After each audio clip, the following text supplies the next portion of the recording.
Assalamualaikum warahmatullahi wabarakatuh. Selamat siang, salam sejahtera untuk kita semua.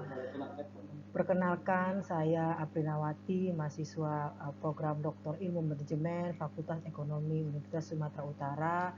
Nomor induk mahasiswa 2312381150112. Terima kasih saya sampaikan kepada Ibu Profesor Dr. Elizabeth Sihaan, SEMEC, yang telah memperkenalkan saya untuk mempresentasikan materi perkuliahan pada hari ini terkait dengan work-life balance dan flexible work arrangement.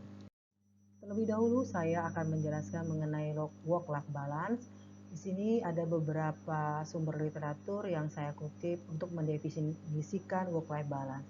Menurut Jeffrey River tahun 1993, work-life balance adalah sebuah keseimbangan yang dicapai individu ketika mereka dapat secara efektif membagi waktu dan energi mereka antara pekerjaan dan kehidupan pribadi. Sedangkan menurut Greenrose dan Probst di tahun 2000, work-life balance adalah sebuah keadaan di mana individu memiliki kontrol atas sumber daya mereka, baik itu waktu, energi, dan dukungan sosial untuk mencapai kepuasan di semua domain kehidupan mereka. Sementara menurut Ari Look and Stone di tahun 2006, work-life balance adalah persepsi individu bahwa mereka memiliki kontrol atas waktu dan energi mereka di antara pekerjaan dan kehidupan pribadi, serta mereka dapat memenuhi tuntutan dalam kedua domain tersebut. Sedangkan menurut Greenhouse dan Collins, work-life balance merupakan keseimbangan dicapai individu yang dimana mereka punya peran ganda dalam kehidupan kerja, baik sebagai karyawan dan pimpinan, dan kehidupan pribadi mereka baik sebagai pasangan maupun sebagai orang tua. Bayangkan bahwa hidup kita merupakan permainan di mana kita menyulap sebuah bola, di mana bola-bola itu kita sebut sebagai pekerjaan, keluarga, kesehatan, dan teman, serta spirit. Dan kita menjaga semua itu untuk tetap mengudara. Tapi pada akhirnya kita akan bisa memahami bahwa pekerjaan itu adalah sebuah bola karet. Jika kita menjatuhkan salah satunya, mereka akan sobek, bahkan mungkin hancur. Ketika Anda memahami pelajaran tentang 5 bola tersebut, artinya kita akan memiliki keseimbangan dalam kehidupan kita. Baik, selanjutnya saya akan membahas mengenai komponen dari work-life balance, di mana yang pertama adalah self-management. Self-management merupakan kemampuan seseorang dalam mengendalikan berbagai unsur dalam dirinya terkait dengan kemampuan seseorang untuk mengatur prioritas dan tugas, memanage diri dalam penyelesaian tugas, kemudian kemampuan untuk mengendalikan emosi dan perilaku, juga kemampuan dalam berkomunikasi yang efektif. Yang kedua adalah manajemen, time management. Time management ini merupakan penggunaan dan pemanfaatan waktu yang sebaik mungkin dilakukan dalam membuat rencana aktivitas yang tersusun, di mana manajemen waktu ini adalah keterampilan dan bagaimana cara seseorang mengatur dan merencanakan waktu untuk melakukan aktivitas tertentu secara efisien. Hal ini dapat dilibatkan lewat perencanaan, pengaturan prioritas, penetapan tujuan, pendelegasian, dan penjadwalan. Yang berikutnya, komponen dari work-life balance itu adalah stress management, di mana manajemen stres ini merupakan praktik atau teknik yang memang digunakan untuk mengelola dan mengurangi stres yang terkait dengan pekerjaan dan kehidupan pribadi. Ini bagian penting dalam keseimbangan hubungan kerja yang merujuk kepada upaya untuk mencapai keseimbangan antara tuntutan pribadi dan pekerjaan, di mana kemampuan untuk mengembangkan keterampilan untuk menghadapi stres ini misalnya memastikan waktu untuk istirahat dan relaksasi, sehingga pada akhirnya dapat meningkatkan kesejahteraan karyawan dan dapat mencegah dampak negatif stres pada kehidupan fisik dan mental para karyawan. Berikutnya adalah change management. Change management ini merupakan proses, alat, dan teknik yang dikelola manusia dari sisi perubahan untuk mencapai hasil bisnis yang diinginkan. Ini akan membantu individu dalam menerima dan merangkul perubahan dalam bisnis yang terjadi. Kemudian keterlibatan tentang perubahan yang terjadi dalam organisasi itu harus diinformasikan dan harus melalui proses adaptasi terhadap perubahan. Nah, juga harus memperoleh dukungan emosional dan praktis selama proses perubahan. Kemampuan melibatkan semua pihak yang terlibat dalam proses perubahan tersebut juga masuk dalam change management. Yang berikutnya adalah technology management, di mana manajemen teknologi ini akan memiliki dampak signifikan dalam work-life balance pekerja, di mana teknologi akan sangat mendukung dengan berbagai macam cara, misalnya dengan sistem telekerja, otomatisasi, dan lainnya. Berikutnya adalah leisure management. Leisure management ini adalah kemampuan untuk memanajemeni waktu kosong yang ada. Mengatur waktu secara efektif adalah kunci untuk memastikan bahwa ada cukup waktu untuk aktivitas relaksasi atau rekreasi. Ini bisa melibatkan penentuan jam kerja tertentu dan memastikan bahwa waktu luang dihabiskan untuk aktivitas non-kerja dan melibatkan diri dalam aktivitas rekreasi juga, kemudian mempromosikan relaksasi dan juga melakukan pemulihan mental. Ini masuk ke dalam leisure management. Work-life balance yang kita inginkan dalam perusahaan bisa kita sempurnakan dengan cara sebagai berikut. Yang pertama adalah cintai pekerjaan. Hindari menunda pekerjaan, konsumsi makanan sehat, berolahraga, lakukan relaksasi, cukup istirahat, dan jangan lupa untuk gunakan jatah cuti. Ketika work-life balance itu sudah tercapai, maka akan ada beberapa manfaat yang akan dirasakan oleh karyawan atau pekerja. Yang pertama adalah fisik dan mental yang akan sehat. Yang kedua adalah produktivitas akan meningkat. Berikutnya adalah stres jelas akan berkurang. Dan berikutnya meningkatkan relasi yang baik yang kita peroleh selama bekerja. Selain itu, manfaat yang kita dapat dari work-life balance tadi adalah jelas akan mengurangi burnout. Jadi work-life balance yang baik itu digunakan akan sangat membantu untuk mengurangi stres dan juga mencegah burnout. Di mana kondisi di mana orang merasa benar-benar habis baik secara fisik dan mental akibat beban kerja yang terus-menerus dan kurangnya waktu untuk diri sendiri, maka itu akan terkurangi. Berikutnya akan meningkatkan efisiensi kerja, di mana pekerja yang memiliki work-life balance akan menunjukkan performa kerja yang baik, jarang ambil cuti sakit, kemudian jarang mengalami burnout, dan juga lebih efisien dalam bekerja, sehingga mampu menyelesaikan target yang ditentukan. Kemudian meningkatkan kinerja kerja jelas akan diperoleh ketika penerapan work-life balance itu sudah efektif dan akan jelas mendorong terjadinya produktivitas kerja karyawan. Dan berikutnya adalah meningkatkan kualitas hidup, di mana work-life balance merupakan cara yang terbaik untuk meningkatkan kualitas hidup. Di sini saya mencoba untuk menampilkan beberapa survei yang dilakukan oleh Organization for Economic Cooperation and Development, di mana di sini di chart yang warna biru itu terlihat bahwa pekerja Italia memiliki banyak waktu untuk bersantai dan waktu melakukan aktivitas pribadi.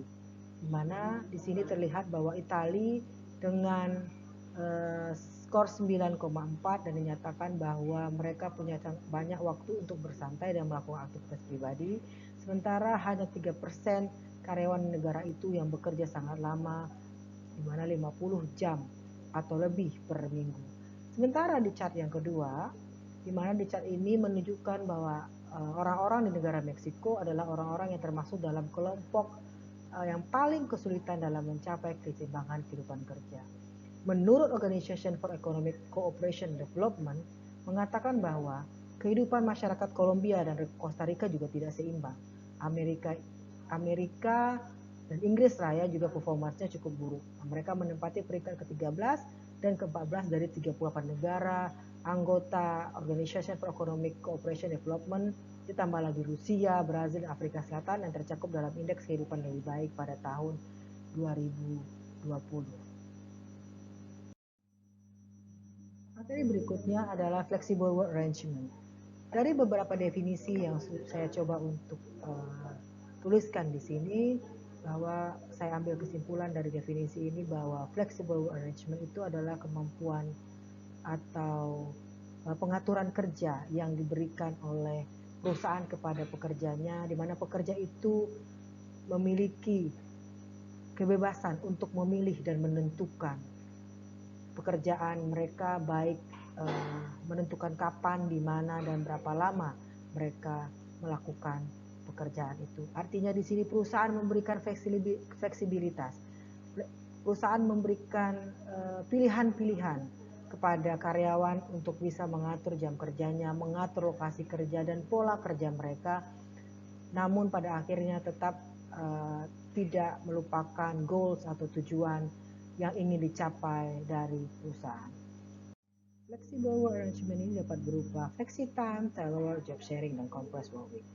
Flexi time terkait dengan fleksibilitas dalam menentukan waktu, telework terkait dengan fleksibilitas dalam menentukan komunikasinya, kemudian job sharing, karyawan fleksibel untuk bekerja sama dalam tim, memilih tim, kemudian compressed work week terkait dengan kemampuan pekerja menyelesaikan pekerjaannya dalam tengah waktu tertentu dalam 1 minggu, namun yang bersangkutan atau karyawan tersebut bisa memanfaatkan waktu luang yang dapat mereka peroleh di waktu tersebut.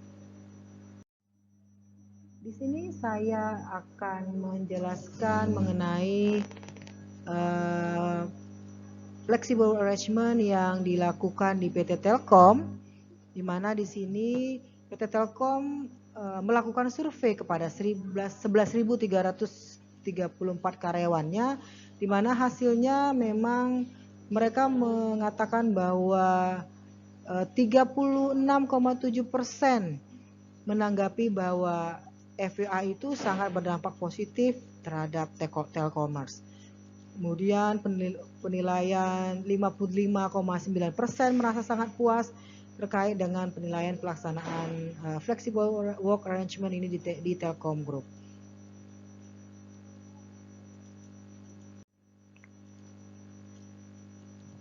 Di mana di sini dilihat bahwa preferensi model kerja FWA yang dilakukan Telkom ini sangat baik untuk kelompok kerja karyawan di Telkom Group dan secara konsisten jelas. Jadi sekitar 78% lebih memilih hybrid dan sekitar 34% memilih 3 hari WFO dan 2 hari WFH. Nah, preferensi ini juga sudah dikonfirmasi melalui fokus di group discussion, di mana mayoritas responden FGD itu memilih kerja 3 hari di kantor dan 2 hari di rumah, termasuk mungkin di rumah ini bisa kita masukkan ke dalam anywhere ya, 2 hari bekerja dari mana saja, termasuk bagi mereka yang saat ini bekerja secara 5 hari di office, lebih memilih model kerja hybrid untuk kedepannya, untuk selanjutnya. Di sini ada 8 dimensi dari Telkom terkait dengan flexible work arrangement, di mana di gambar ini menunjukkan merupakan sebuah kerangka kerja Telkom dan terkait dengan pengaturan kerja fleksibel.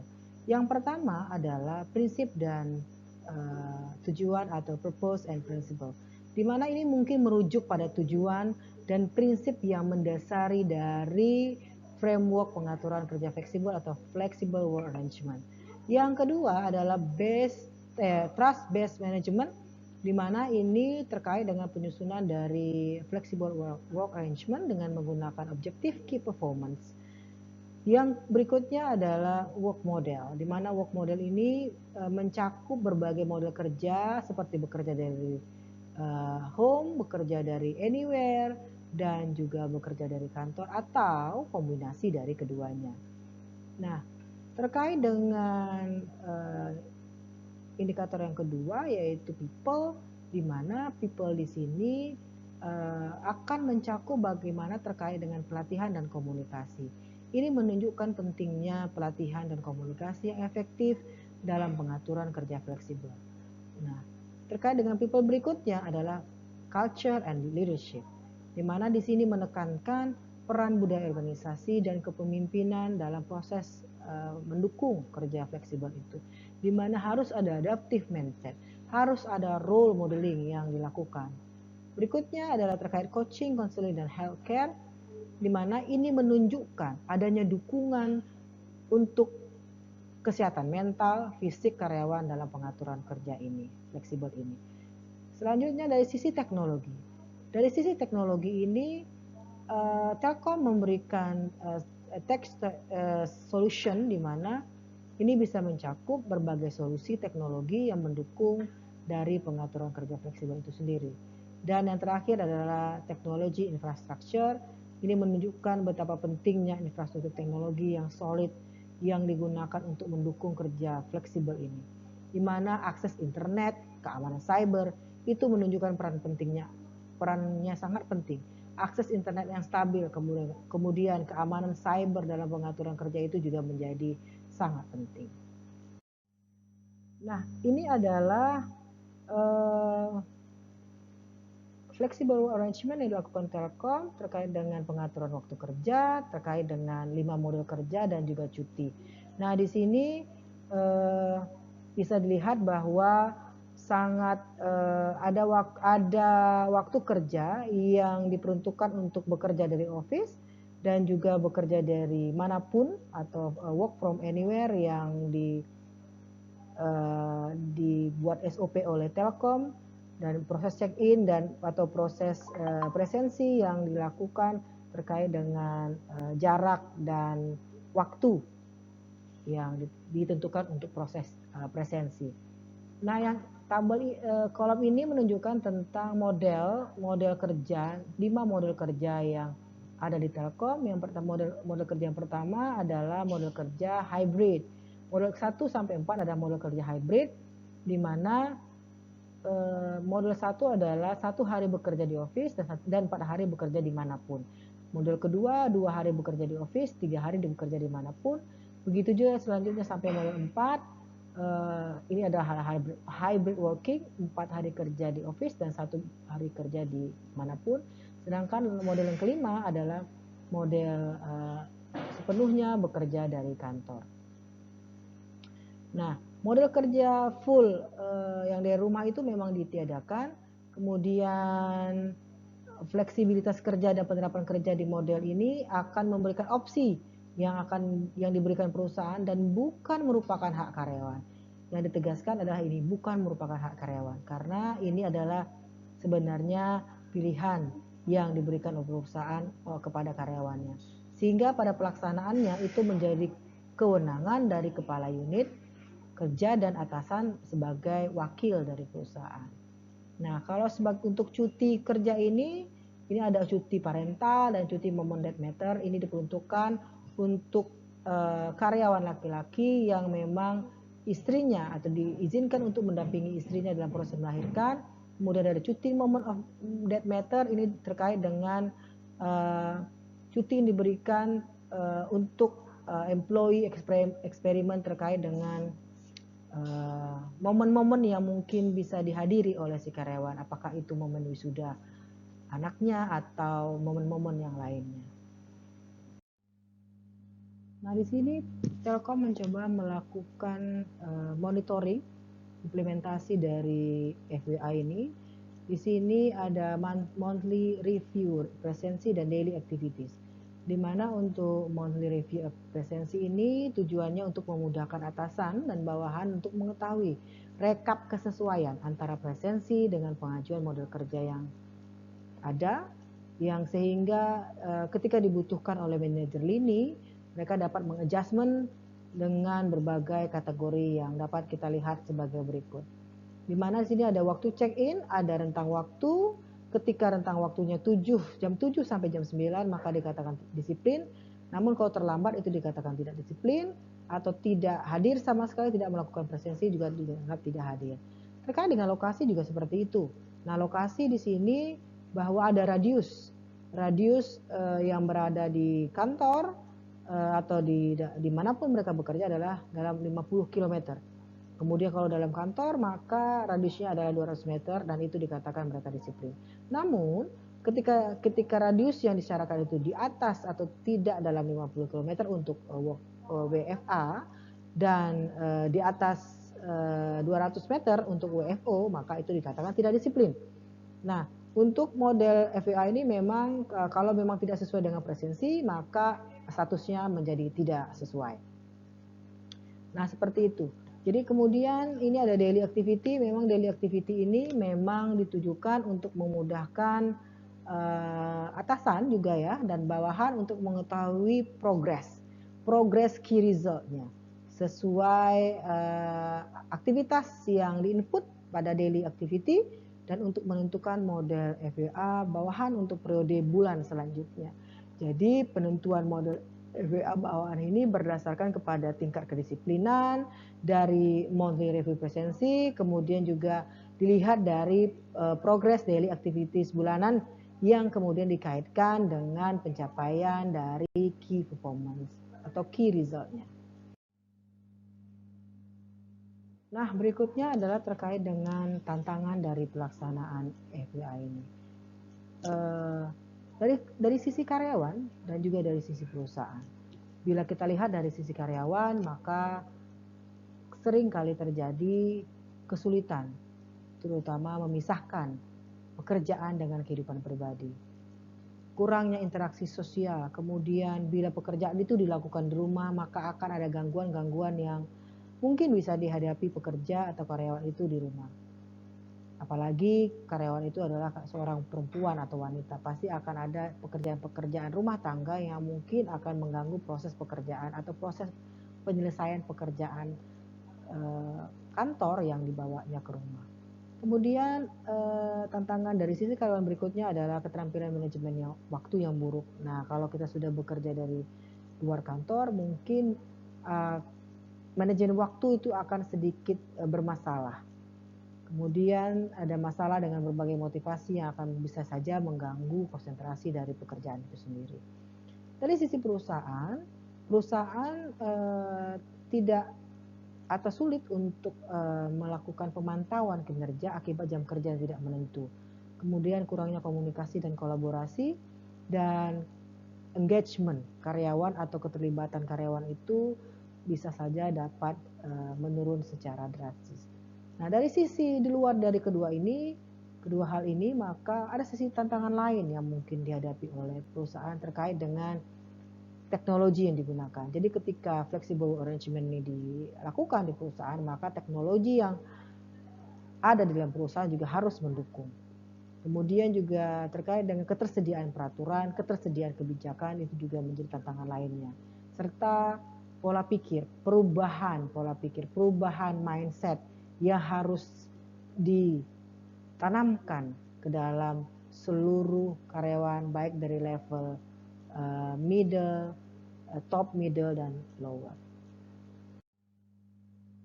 Nah, upaya untuk menghadapi tantangan itu, maka perusahaan bisa menjaga kerja fleksibel itu dengan melakukan kerjasama di kedua belah pihak tadi, di sisi karyawan dan sisi perusahaan. Dimana kalau kita lihat dari sisi karyawannya, agar flexible arrangement itu dapat tercapai, maka karyawan harus punya self disiplin, harus memiliki kesesuaian pekerjaan dengan posisi kerja, harus tercipta komunikasi yang baik, harus bisa melatih resiliensi diri terhadap pressure pekerjaan baru. Dari sisi perusahaan harus bisa bekerja sama dengan service office atau co-working space fokus pada program employee well-being, ada pada program kesejahteraan karyawan. Kemudian bisa saja perusahaan melakukan berbagai pertemuan yang dilakukan secara reguler di semua bagian. Kemudian juga bisa memberikan penghargaan bagi karyawan yang dirasa atau dapat diandalkan. Demikianlah presentasi yang bisa saya sampaikan terkait dengan work-life balance dan flexible arrangement. Terima kasih atas perhatian dan dukungannya. Juga terima kasih saya ucapkan kepada Profesor Dr. Elizabeth Siahaan SMEC yang telah memperkenalkan saya untuk mempresentasikan materi hari ini. Sekali lagi terima kasih atas perhatiannya. Mudah-mudahan bermanfaat ke semua pihak. Saya akhiri dengan wabillahi taufik wa hidayah. Wassalamualaikum warahmatullahi wabarakatuh dan selamat siang.